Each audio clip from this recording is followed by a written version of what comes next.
probably the best scene from the entire episode of ReZero. And you know what? I want to see something very controversial.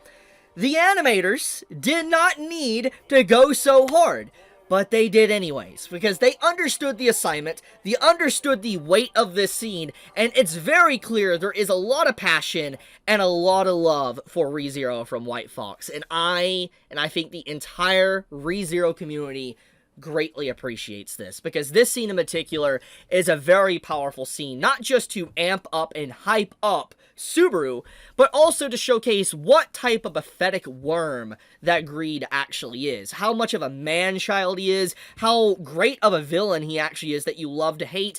It's just all around a very good sequence of events, and showcasing that this invincible man, this man that is even able to survive blows from Reinhardt himself, is apparently now starting to sweat because Subaru has figured out his weakness. I will get into that in a moment, but first off, I want to talk about this reaction from Regulus and why it is just so amazing and why it's one of my favorite moments of the episode. Because throughout this entire episode, okay, you see obviously most of it focused on Regulus going up against our cast of characters, Emilia, Subaru, and Reinhardt. And throughout it, you see them trying almost any trick in the book to be able to bring this man down. They're throwing him up in the sky, forcing him to get hit by his own attacks. You know, they're doing anything. They're trying to launch him up. You know, all these little things here and there to really just bring him down. I mean, they even tried to go for a crotch shot, as you just saw there. Emilia literally went for this man's family jewels. It did nothing. So, if that doesn't work, obviously, this man is pretty invincible. That is definitely an indication to that. But, jokes aside, what I'm trying to say is that the entire episode builds up Regulus' strength. That this man is legitimately insane. He is actually... He's basically invincible. That is literally the impression you get, which makes a lot of sense at this point within the story of ReZero, why nobody within the verse has really beaten him. I mean, if you have a guy that literally can just shrug off any attack, and you can see throughout the entire episode that he is taking no noticeable damage, the only damage that he took was mental damage at the end by, you know, Subaru, which Subaru's really good at that, by the way. He is really good at giving people mental damage. But I think that in general, you could see that he is invincible. The only thing that theoretically could bring him down is his own weak mind. That is really it at this point. And I think that it's a nice contrast to Subaru's character and how far he has come. Because when you look at Subaru, he is an entity as a character that is incredibly weak. Obviously, there is so much more to Subaru than that. We all know this. If you have paid attention to ReZero thus far, not even a light novel or a web novel reader, that was me in Discord, don't worry. But if you have paid attention to ReZero up to this very point, you know that Subaru is weak, but also strong in some areas. Definitely mentally. His mental fortitude is unmatched, for obvious reasons. And it's really nice to see a character that's basically, in some ways, the exact opposite of Subaru. He is a guy that is gifted with invincibility, someone that is just... basically can't be damaged whatsoever, but inside he's a very frail little man. That's literally what you get from him. And I think that's what's so funny about this, is because if he had the mental fortitude as Subaru did, this man legitimately would probably be 100% invincible. But thanks to not, that is where the cracks start to show, very subtly. Because if you would have kept a poker face at the end of the episode, then Subaru would have not known really what to do or how to counter this man. Anyways, I'm getting a little bit ahead of myself. What I'm trying to say is that he gives off this very arrogant and king-like vibe, that nobody can touch him, everybody is beneath him, he is the main character. That is what, in general, this episode, or at least what Regulus is trying to present to the audience, that he truly believes he is the main character of the story, he is the main character of the entirety of the world of ReZero, everything revolves around this man, the reason why the sun comes up is because this man, the reason why the sun goes down is because this man, the reason why you're breathing is because this man. That's basically his type of attitude. He believes the world revolves around him. So when you get to this ending conclusion of the episode and you just see his expression start to crack when Subaru figures out his answer, I love this, because this is probably the first time in a very long time that Regulus has legitimately experienced not just this much disgust and anger, but fear. Because you gotta imagine, this is a man that obviously has lived for a very long time. We know Emilia is over 100 years old thanks to the freezing of the ice and stuff with the flashback we got in Season 2. So we can go figure, judging by Regulus and all that, just doing a ballpark of his age, he's about 100 something, maybe 200, but at the very least, lowball it, he's 100, maybe 140, 150, somewhere around in there.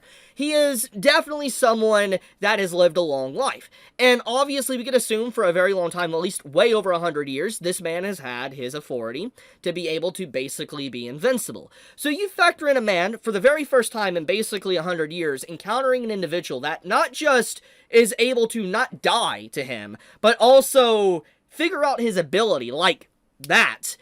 It's going to bring fear to him, because this is the first time that he is facing an opponent that knows his tricks, his gimmicks, and does he have the mental capacity and the brain to be able to overcome that said challenge? Obviously, from what we have seen so far, probably not. But I think that's what makes this scene so interesting, is just showcasing the fact that Regulus is now experiencing something that Subaru has kind of experienced many times. When someone checkmates him, now the little king himself is getting checkmate. I love it. It is a great sequence, and it's a great reveal. So let's get into how Subaru came to this conclusion, and how he figured out, like, Regulus's abilities, and how, Regulus is potentially going to react to it and all that in the upcoming episodes. Now, I want to keep this very vague as much as possible, because obviously I am a light novel, web novel reader, so I do know how the man's abilities work. So I'm just going to keep it transparent with all of you.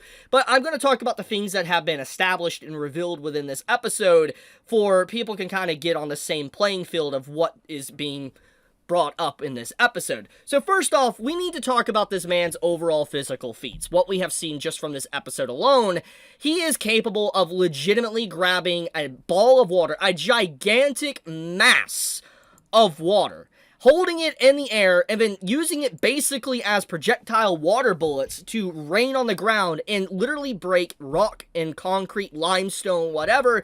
Water is an incredibly powerful tool, but to see this man actively just straight up grab a giant mass of water and use it like that is an insane physical feat. I don't know how much it weighs, but that water is heavy. Extremely heavy. Like, I would assume, just judging by the sheer mass of what he's carrying above him and what we saw him demonstrate multiple times, he could wipe out an entire city block just with the water like this, just slinging it down. That's just it. That's lowballing him. His power and physical strength just to do this is no joke. Like, he is definitely powerful. Just disregarding his durability feats of him not taking damage, this alone is frightening. It's like, how the hell? So, physical-wise, he's definitely one of the strongest we've encountered. Like, up to this very point within the story, the only person that probably has a higher physical ability than him is probably Reinhardt. The other people underneath that would be probably Garfield and maybe Wilhelm and Elsa. That's probably the category that we've seen so far, at least from what's been in the anime. So when you look at this situation, you can't help but be like, holy crap, no wonder nobody's been able to really beat this man. No wonder nobody has stopped him, because even if you were to theoretically get around his durability, this man's ability to just grab water that is that heavy and use it as a weapon is, yeah, okay, enough said. But moving past that, we also need to talk about how this man clearly, he continuously takes no damage, and that is the biggest feat that we see throughout the episode. He is constantly tossed around like a ragdoll. Reinhardt obviously is not holding back by any means. We know for a fact this man is using his abilities to the best of his ability, and you see no damage. It's not just the fact that he's taking no damage on his skin or hair, but it's like his outfit is not even taking damage. You can legitimately see that even his gloves, he has gloves on.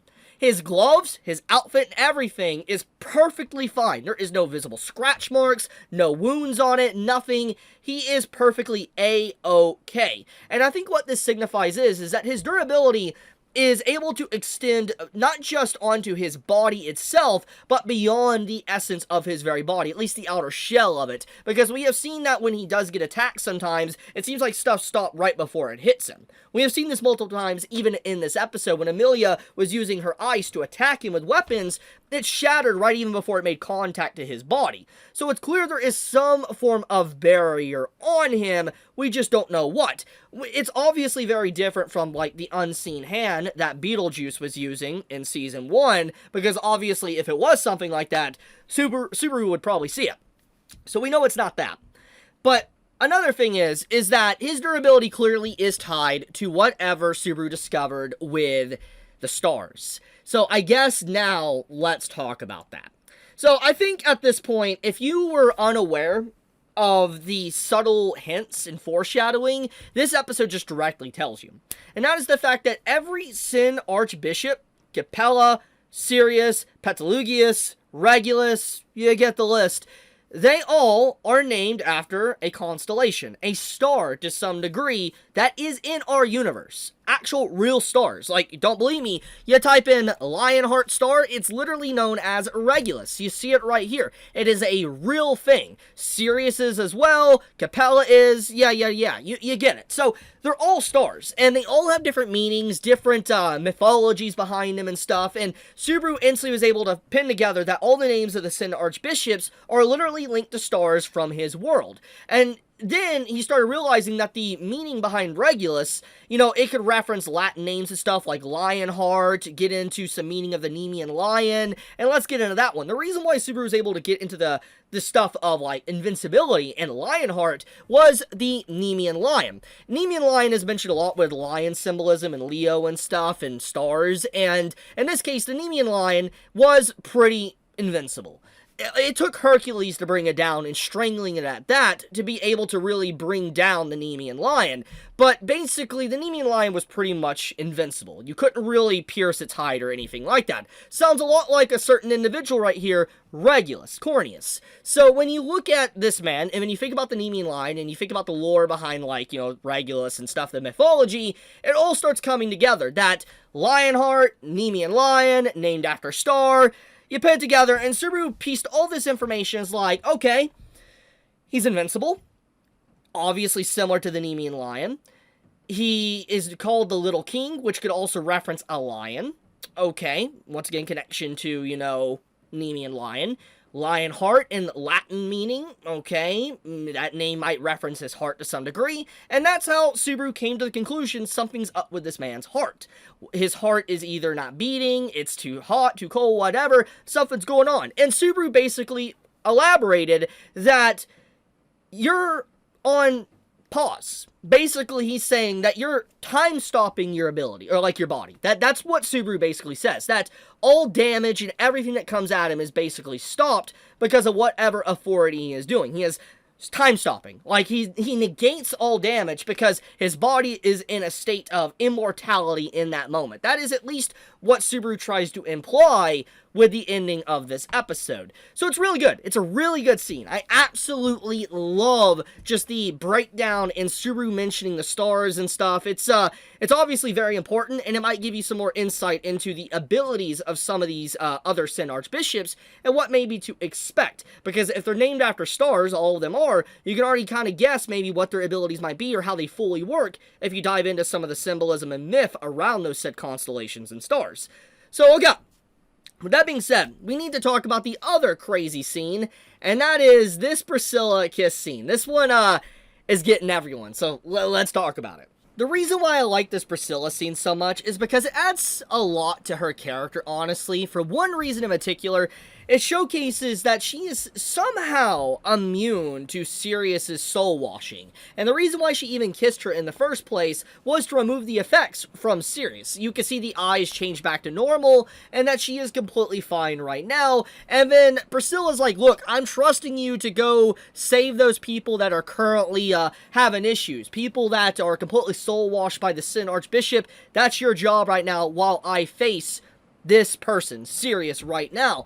I like it. It's a good scene to really establish a lot about Priscilla's character, and I find it very ironic, actually. I don't know if it was intentional or not. Maybe it was intentional by Tape-sensei when he wrote this art, but the animators don't know if they intended it to be like this, but this episode showcases how different Priscilla is from Regulus. As you know, I just spent basically a big chunk of this video talking about Regulus and his man-child-like nature, how he's a little king, feels like the world revolves around him, you get the point. Well, Priscilla's character, when she's first introduced, like back in Season 1, that is the genuine impression that I think a lot of people got from her, is that she seems like the type of character I think the world revolves around her. Hell, she basically has said that the world, you know, revolves around her. But it's very clear that it's more of a line or a saying, maybe a motto to hype herself up or something, because in general, you can see multiple times, even in this episode, that she genuinely does care about people. She's not trying to throw them to the wolves. She actually is risking herself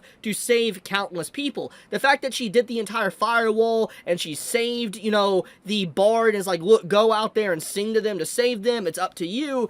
There's a lot about the situation that showcases that she relies on people. She doesn't think that she's completely the main character, and she's doing the best she can to be able to stop an opponent trampling on people's hearts, which gets into the next big thing. This entire sequence, the fight with Priscilla and Sirius, and what makes it so interesting is that Sirius brings up, like, I've never encountered someone like you. You're very different, and your heart seems very closed off. It's someone that refuses to let their emotions leak out. And you kind of wonder, like, okay, so what's going on there? Because obviously, in this brief exchange, Priscilla is not getting affected by soul washing. Her emotions seem to be more or less, even if she shows visible anger here or distress, she doesn't seem to be getting controlled by Sirius's authority. So you start to wonder, why? Why is that not happening? Because obviously the ability is incredibly powerful, and it's like, how is Priscilla resisting him? But the point I'm getting at is that Priscilla in general here, she is apparently being told that she has closed her heart off. And it implies that she has quite a very sad backstory, because usually when someone closes off their heart, it's a variety of reasons, but simply put, it's usually someone that had a tragic backstory. Maybe they lost family members, a friend, maybe they were abandoned to some degree, you know, maybe something even more unfortunate or vile happened to them. But usually when someone closes their heart off, it's because something has happened very badly to them. And it makes you wonder a little bit more about Priscilla's character. What happened to her for her to potentially close her heart off and not want to show people emotion, show what she really is thinking. And so what makes this scene so interesting or powerful is that Sirius actually straight up says, I have something that can get you to talk. She literally straight up says this. She literally says, and I'll let you hear the dialogue here. Iris and the Foreign King. When Sirius looks up in glee, she's smiling to herself on all that. It's like she knew she was going to get a reaction from Priscilla. For whatever the case may be, she knew. She knew she was. And when she said this to apparently either piss off or make her upset or whatever, we get to see Priscilla's reaction right after this was mentioned. Well, just listen. She grinds her teeth. Very subtle, but very important, because obviously the way this scene is showcased, you don't know what Priscilla is exactly thinking. We don't see her eyes, which is a very big indicator to emotional distress, whatever they're feeling, either anger, sadness, fear, or whatever. And in this case, we don't see that. We only see an up-close personal shot of her mouth grinding her teeth, which could be a variety of things. Like I said, it can be different emotions. It really depends. So the question is, what emotion is she feeling here? Because it could give us a lot of insight to that story, Iris and the Foreign King. But it's obvious that Sirius said something that kind of pushed Priscilla's buttons in some way or another. And so this fight just got a lot more interesting, because it's like, we getting Priscilla lore? We getting Priscilla backstory? What's going on here? And also, how does Sirius know about it? Makes you wonder. How does she know? Really, you got to think about that one. It's like, how would she know anything about Priscilla? Is there a history between them? But obviously, if there was, Priscilla would have noticed. So, it's clear that she probably hasn't met Sirius. So, what's going on there?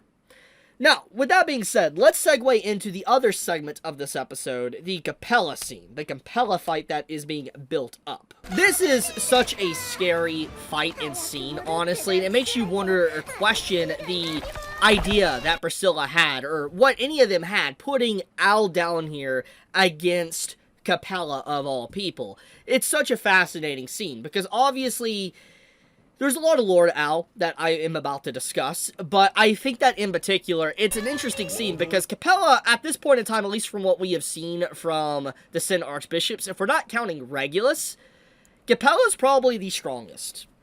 Her ability of regeneration, honestly, might even be above Regulus. Because Regulus clearly has a weakness to some kind. Subaru has figured that out.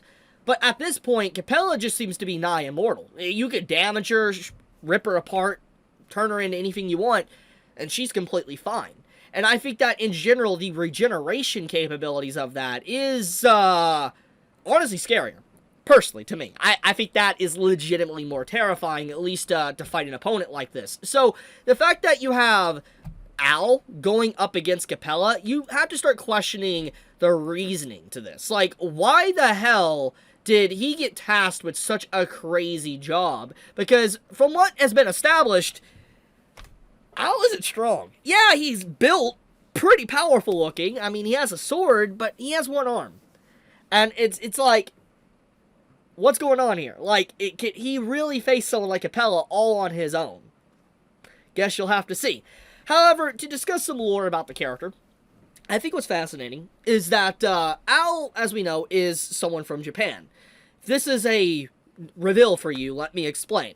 Basically, you were supposed to know about this in Season 1, but it was cut, which gets into what I talked about earlier. You know, how, like, certain things added and all that, I'm glad to see added. Like, you know, Iris and the Ford King, actually. That's a very important thing that was added. I'm glad that was added, because, even if it's not relevant for a while, it is definitely something important. I'm glad to see the commitment from the storyboarders and the director and the animators adding stuff like that in. That isn't necessarily that important right now for Season 3 or even Season 4, but they're adding it in anyways. And so, obviously, you can see the contrast from Season 1 to Season 3 right now and how some things have been omitted or added in. In this case, Al was supposed to be revealed that he was from Japan.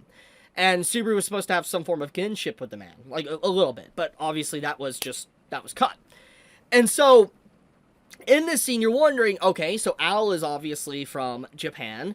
Does he have anything unique? Is he different? Does he have anything different than a normal person? Is he similar to Subaru? It makes you start to wonder. Because obviously, you know, we don't know of anyone else that has apparently came to the world of ReZero besides Subaru and now Al. So, this is an interesting fight. It makes you wonder what's being set up here and why did Priscilla allow this to happen. So yeah, it's a legitimately great episode of ReZero. There is so much here. There's a lot of good Amelia scenes. There's some good Priscilla scenes. It's just fundamentally an amazing episode. Facial expressions were 10 out of 10. Probably the best parts of the entire episode. But I can't wait, man. We're not even at the best stuff of the season. I'm just going to tell you right now, you guys are not ready. But I'll leave it at that. Thank you so much for watching. Be safe, stay healthy, and I love you guys. Chibi out.